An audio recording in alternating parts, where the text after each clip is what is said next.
नमस्कार, आप देख रहे हैं सिंहासन और आपके साथ में विजेंद्र सोलंकी। राजस्थान में 12 सीटों पर कल सुबह से वोटिंग शुरू हो जाएगी।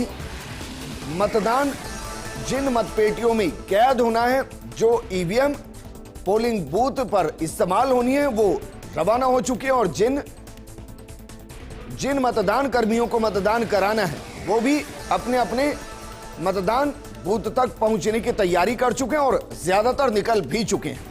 लेकिन सवाल इन सब के बीच में यह है कि किस लोकसभा सीट पर कितने पोलिंग स्टेशन बनाए गए हैं, उनमें से कितने संवेदनशील हैं, उनमें से कितनों की वेबकास्टिंग की जाएगी।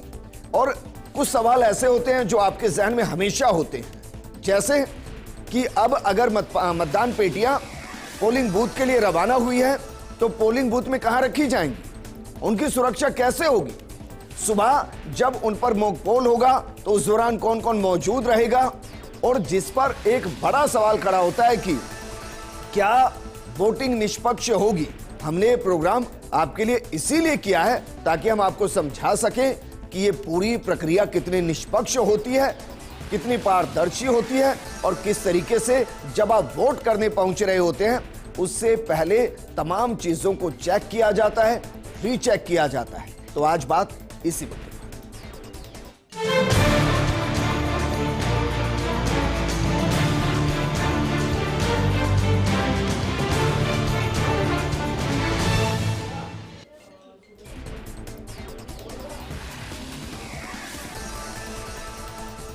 चलिए एक एक करके शुरुआत करते हैं। बीकानेर से शुरुआत करते हैं क्योंकि यहां का जो मिजाज है वो तीखा भी है और मीठा भी है।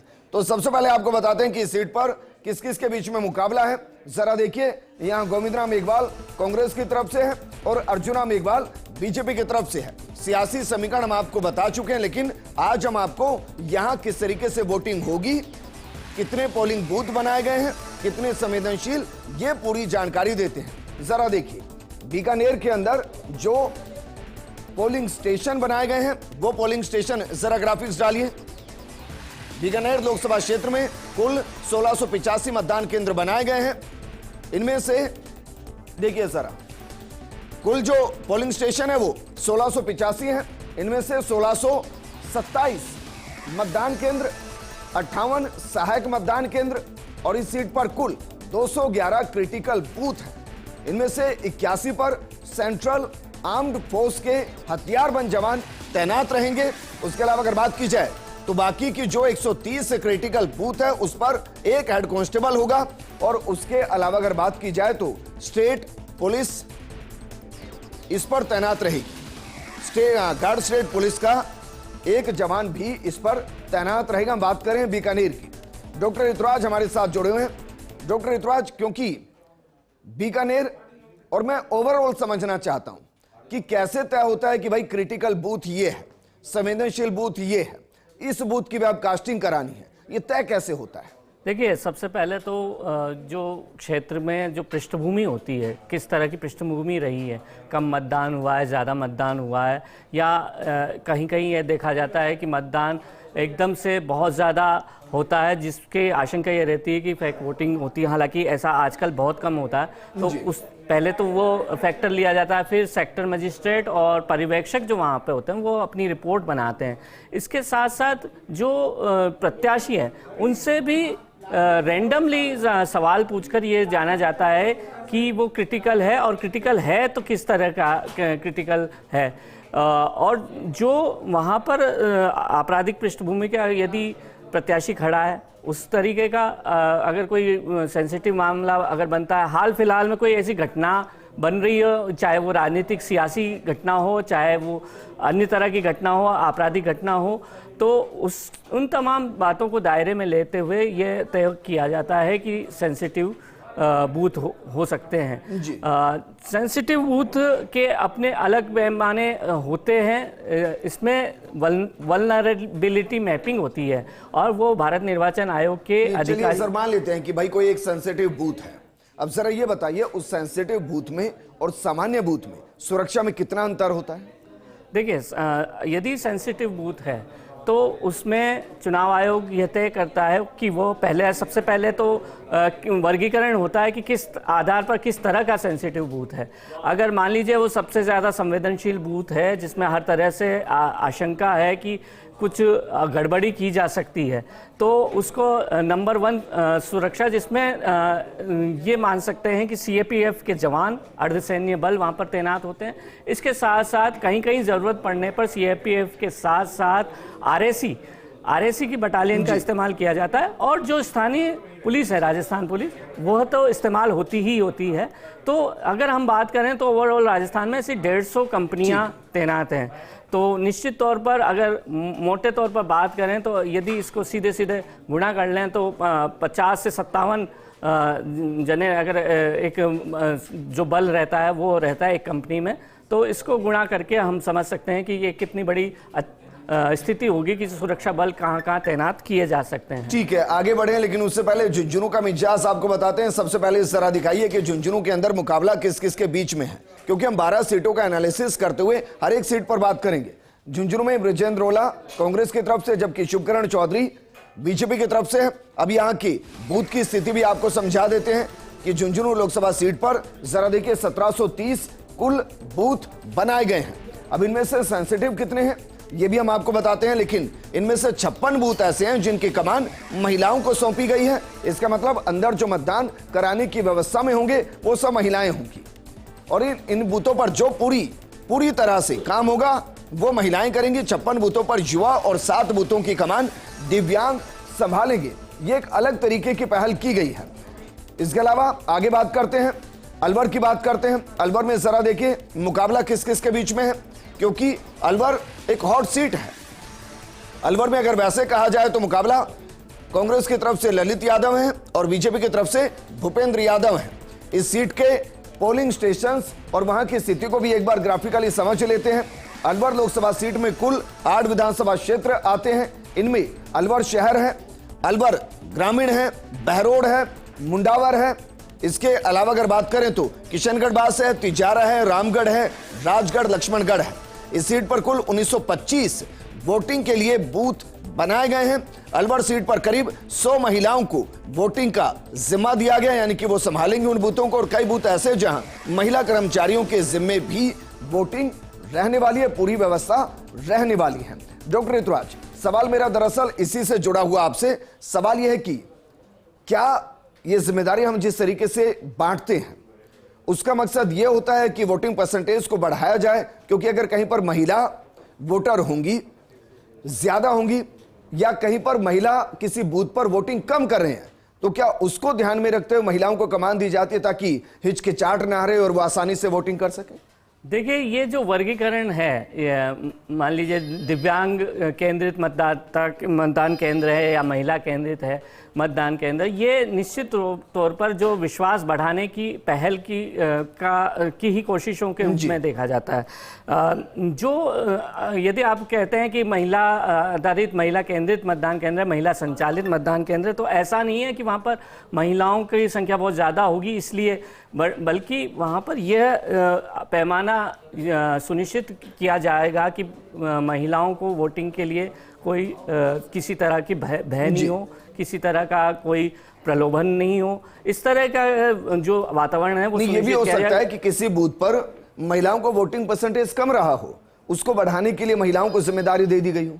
बिल्कुल, यह भी रहता है, और यह एक आंतरिक रिपोर्ट बनती है दरअसल कि भारत निर्वाचन आयोग के, और यह रिपोर्ट कई आधारों पर होती है। इसमें मुख्य निर्वाचन अधिकारी की भूमिका रहती है, इसमें जो भारत निर्वाचन आयोग के पर्यवेक्षक भेजे जाते हैं उनकी भूमिका रहती है, जो जिला निर्वाचन अधिकारी उस क्षेत्र के हैं उनकी रिपोर्ट मायने रखती है, साथ ही साथ जो एडीएम और जो अन्य एसएसटी, एफएसटी, उड़न दस्ते, और यहाँ तक कि मैं बात करूँ कि सेक्टर मजिस्ट्रेट और तमाम तरह की जो होती हैं, उन रिपोर्टों के इनपुट के आधार पर ये बनाया जाता है। और जो इसमें आदर्श मतदान केंद्र भी होते हैं, और वो तमाम तरह की चीज़ें तब होती हैं कि किस तरह का विश्वास बहाली की कोशिश ज़्यादा की जानी चाहिए। ठीक है, ये भी मैं आपसे सवाल करूंगा कि भाई कुछ ऐसे बूथ होते हैं जो गुलाबी रंग में रंग दिए जाते हैं, कुछ आदर्श बूथ होते हैं, तो उनका चयन कैसे होता है। लेकिन उससे पहले सीकर का मिजाज समझते हैं। सीकर में जरा देखिए मुकाबला किस किस के बीच में, क्योंकि ये भी हॉट सीट में से एक सीट है। अमराराम यहां पर गठबंधन की तरफ से है, जबकि सुमेधानंद सरस्वती को एक बार फिर से बीजेपी ने मैदान में उतारा है। जबकि अगर यहां के मतदान केंद्रों की बात की जाए कि यहां पर मतदान केंद्र कितने हैं, तो ये भी जरा देखिए। 8 विधानसभा क्षेत्र आते हैं, जो 8 विधानसभा क्षेत्र आते हैं वो उन पर 22,32,334 कुल मतदाता हैं। उनमें से जरा देखिए 11,72,253 पुरुष हैं और 10,06,067 महिला मतदाता सीकर लोकसभा सीट पर है। 2,080 मतदान केंद्र कुल बनाए गए हैं और सीकर संसदीय क्षेत्र में 415 संवेदनशील मतदान केंद्र बनाए गए हैं। इसके अलावा अगर बात की जाए सीकर की, तो सीकर की मिजाज बहुत अलग रहती है। आगे बात करते हैं जयपुर शहर के भी, एक बार समीकरण को देख लेते हैं। जरा देखिए, जयपुर शहर में मुकाबला प्रताप सिंह खाचरियावास जयपुर शहर में कांग्रेस की तरफ से हैं, जबकि मंजू शर्मा बीजेपी की तरफ से हैं। और इस पर एक बार ये भी समझ लेते हैं कि कितने बूथ बनाए गए हैं, कितने मतदाता यहां पर हैं। कुल अगर बात की जाए तो 22,87,350 मतदाता अपने मताधिकार का इस्तेमाल करेंगे और सबसे ज्यादा वोटर्स इसी सीट पर है।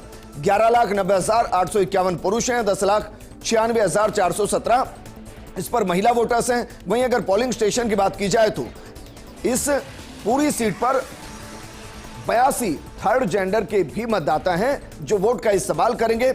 1842 मतदान केंद्र बनाए गए हैं, 243 सहायक मतदान केंद्र बनाए गए हैं।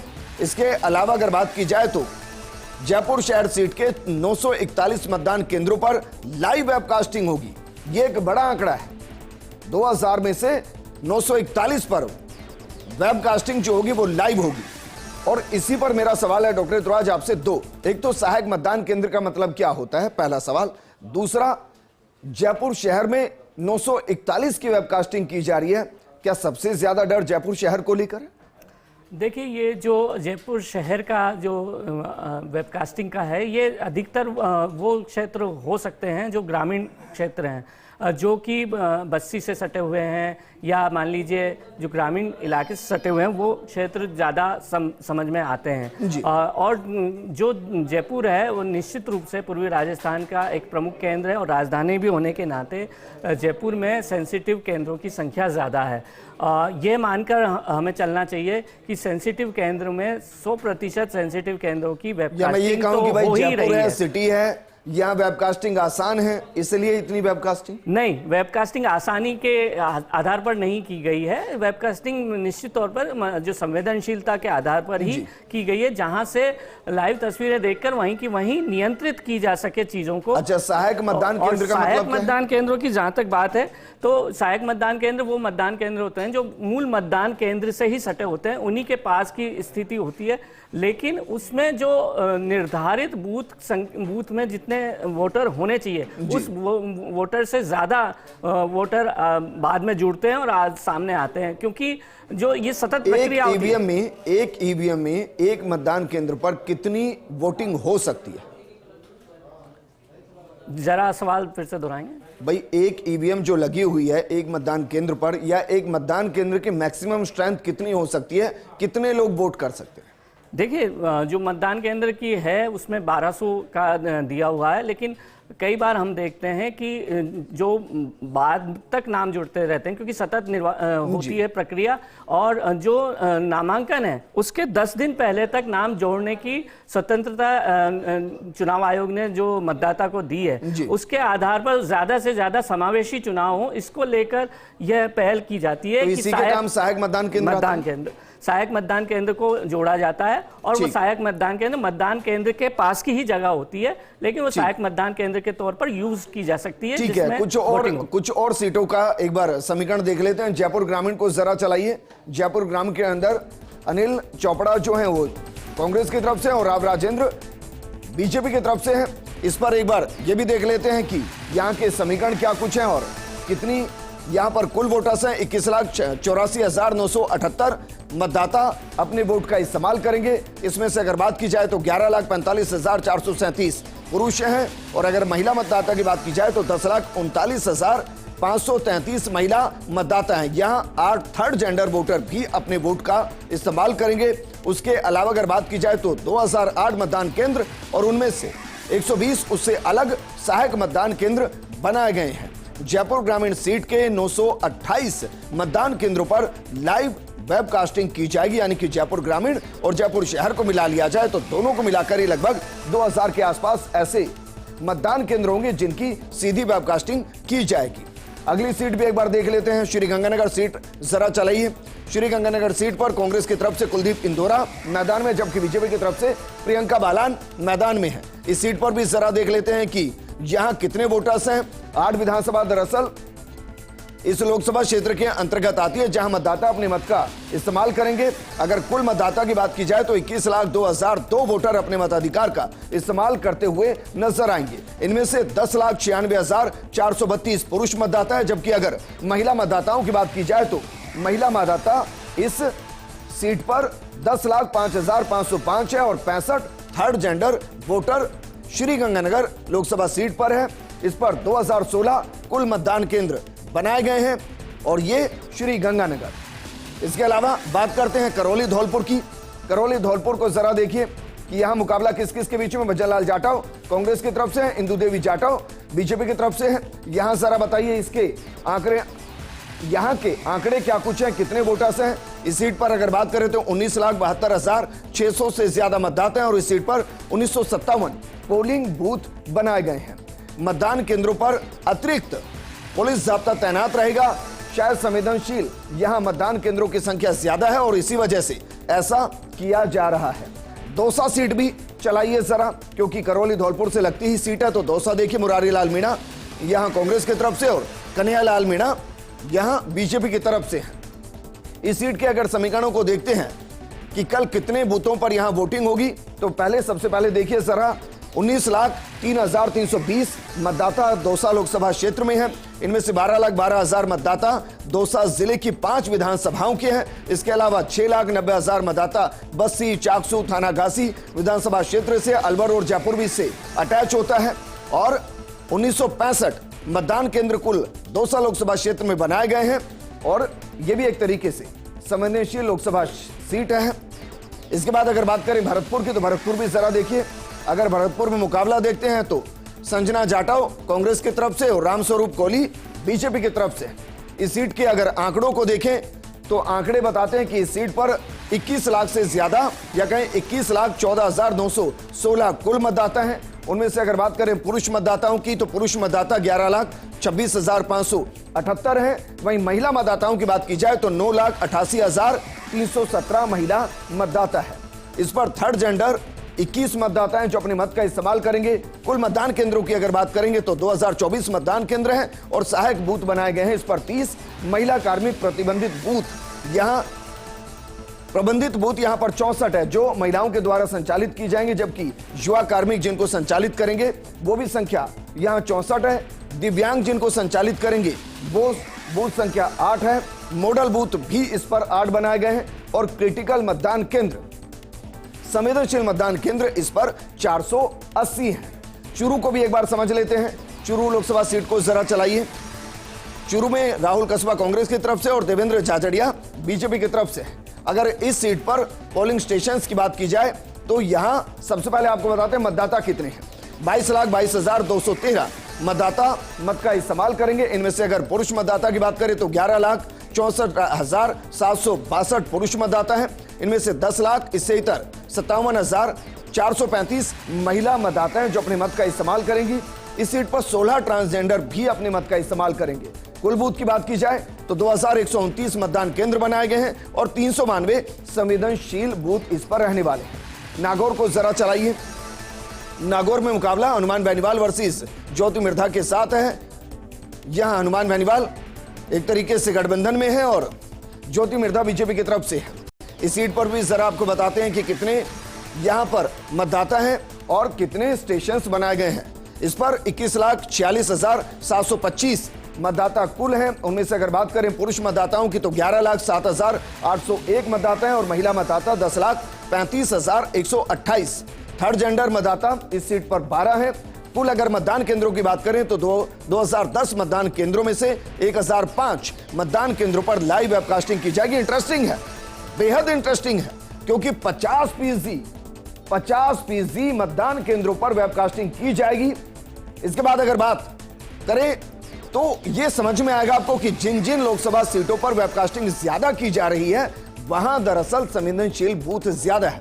सहायक मतदान केंद्र क्या है यह जानकारी हम आपको दे चुके हैं, लेकिन डॉक्टर ऋतुराज, क्योंकि कॉमन मैन को बरगलाया जाता है, उनको कहा जाता है कि भाई आप वोट तो डाल के जा रहे हैं, पर्ची तो आपको मिल नहीं रही है।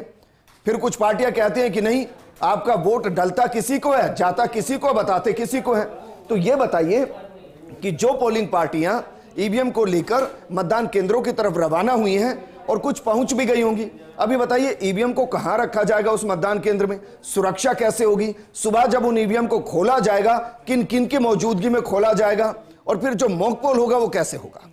देखिए, जो ईवीएम अभी रखी जाएंगी संबंधित मतदान केंद्रों पे, जहाँ जहाँ टीम जिस जगह के लिए पोस्टेड है, तो वहाँ सब एक अलग से कमरा केवल और केवल डेडिकेटेड ईवीएम के लिए है। वहाँ पर जो अर्धसैन्य बल है उसके जवान गश्त लगाएंगे, और इसके साथ साथ ही अगर यह माना जाए कि वहाँ पर ये वो केंद्र है अगर कि जो संवेदनशील हो सकता है, तो उसमें आरएसी के जवान और जो पुलिस बल है वो भी रहता है। और पुलिस बल, जो स्थानीय पुलिस है, वो पूरे मतदान केंद्र के जो चारों कोने हैं उसके चप्पे चप्पे पर तैनात रहेगी। और यह प्रक्रिया जब तक मतदान संपन्न नहीं हो जाता। कोई अधिकारी भी होता है? बिल्कुल, क्योंकि मतदान दल जो होता है वहाँ पर, और मतदान दल में पीओ बनाते हैं, तो वो मुख्य भूमिका उसी की होती है कि किस तरह से सियासी पार्टियों के प्रतिनिधि वहां पर होते हैं। सियासी पार्टियों के प्रतिनिधियों को जो मॉक पोल है उसमें बुलाया जाता है, और वो सुबह करीब 6:30 बजे होने की संभावना है, क्योंकि आधा घंटा पहले मॉक पोल किया जाता है। मॉक पोल में ये तमाम बातें सुनिश्चित कर ली जाती हैं कि मशीन ठीक ढंग से काम कर रही है या नहीं। सवाल मेरा, मॉक पोल उसी मशीन पर किया जाता है जिसमें वोटिंग होनी है, या वो मशीन अलग से होती है? देखिए, मॉक पोल की मशीन हालांकि होती अलग से है, लेकिन मॉक पोल की जो वो पूरी प्रक्रिया है उसमें ईवीएम जितनी भी होती हैं वहाँ पर उनका इस्तेमाल किया जाता है, और वो प्रत्याशियों के जो प्रतिनिधि हैं वहाँ पर उनकी मौजूदगी में रैंडमली किसी भी मशीन को उठाकर मॉक पोल होता है? बिल्कुल, वहाँ पर रैंडमली उठाकर मॉक पोल कराया जाता है। और इसके साथ साथ ये भी बता देना चाहूँगा कि यह एक कई बार गलतफहमी हो जाती है कि निश्चित तौर पर जितने मतदान केंद्र में जितनी ईवीएम होनी चाहिए उतनी ही होती है। ऐसा नहीं है। इसका जो कम से कम 20 से 30% रिजर्व जो ईवीएम है वह होती हैं। और वहाँ एक और सवाल मेरा आपसे, भाई वोट कर दिया, मतदान खत्म हो गया, अब स्ट्रॉन्ग रूम के अंदर जो भी बनाया गया वहाँ रखी गई है, तो क्या इन ईवीएम की कोई लिस्टिंग होती है कि भाई इस सीरियल की ईवीएम स्ट्रॉन्ग रूम के अंदर है, और वो पॉलिटिकल पार्टियों को दे दी जाती है कि आप चेक कर लीजिएगा बाद में? देखिए, पॉलिटिकल पार्टियों के प्रतिनिधि जब भी चाहें अपने प्रतिनिधि स्ट्रॉन्ग रूम में भेजकर और वहाँ पर खुद तैनात रहकर कुछ घंटों के लिए, जितना वो चाहें उतने समय के लिए वो रह सकते हैं। और जो उनकी जो प्रक्रिया है, जैसे क्यूआर कोड होता है, जैसे स्कैनिंग होती है, वह प्रक्रिया निहायत गोपनीय होती है, और वह प्रक्रिया उन्हीं को पता होती है। हालांकि ये तमाम प्रक्रियाएं अपनाई जाती हैं। अंतिम सवाल मेरा आपसे, क्योंकि संवेदनशील बूथ कई लोकसभा सीटों पर बहुत ज्यादा है, एक शब्द है QRT, क्विक रिस्पॉन्स टाइम। तो जो सी विजिल ऐप बनाई गई है उसमें उसको अटैच किया गया, तो बताइए कि कुछ कैलकुलेट किया गया है कि किसी भी अगर बूथ पर कुछ झगड़ा होता है, मारपीट होती है या ईवीएम खराब होती है, तो उस स्थिति को कंट्रोल करने का मिनिमम टाइम क्या तय किया गया? देखिए, मिनिमम टाइम बिल्कुल उसी समय का टाइम है, क्योंकि जो वोटिंग है वो ठीक है, जारी रहनी होगी, जारी रखनी होगी। इसमें खास तौर पर निर्देश यही दिए जाते हैं कि ईवीएम की खराबी या अन्य वजह से किसी भी तरह से वोटिंग नहीं रुके। कई बार ये शिकायत आती है कि ईवीएम की खराबी की वजह से वोटिंग रुक गई है, लेकिन इसमें खास तौर पर अधिकारी की भूमिका वहाँ पे देखी जाएगी कि रिजर्व्ड जो ईवीएम है उसको तुरंत इस्तेमाल करते किस तरह से ले, या खराब हो तो जल्दी ठीक करके किस तरह से काम में ले। इसमें विवेक जो है उसको इस्तेमाल करना होगा। ठीक है डॉक्टर ऋतुराज, शुक्रिया हमारे साथ जुड़ने के लिए। दरअसल हमने प्रोग्राम सिर्फ आपके लिए किया। जो 12 लोकसभा सीटों पर जो कल से वोटिंग होनी है, उनमें जो हमने आंकड़े दिए ना कि इतने वोटर हैं, उनमें आप भी हैं। हमने आपको काउंट किया है। आपको वोट करना होगा, अपने प्रतिनिधि को चुनना होगा। और जो ये कह रहे हैं कि ईवीएम में ऐसा होता है, ईवीएम में वैसा होता है, कुछ नहीं होता है। ईवीएम पूरे तरीके से सुरक्षित है और इसीलिए हमने आपको उन हर सवाल का जवाब देने की कोशिश की जो आपके जहन में उठ रहा है। सवालों को दूर कीजिए, कल जाकर मतदान कीजिएगा और फर्स्ट इंडिया के साथ बने रहिएगा, क्योंकि फर्स्ट इंडिया की महाकवरेज सुबह से लगातार जारी रहेगी। नमस्कार।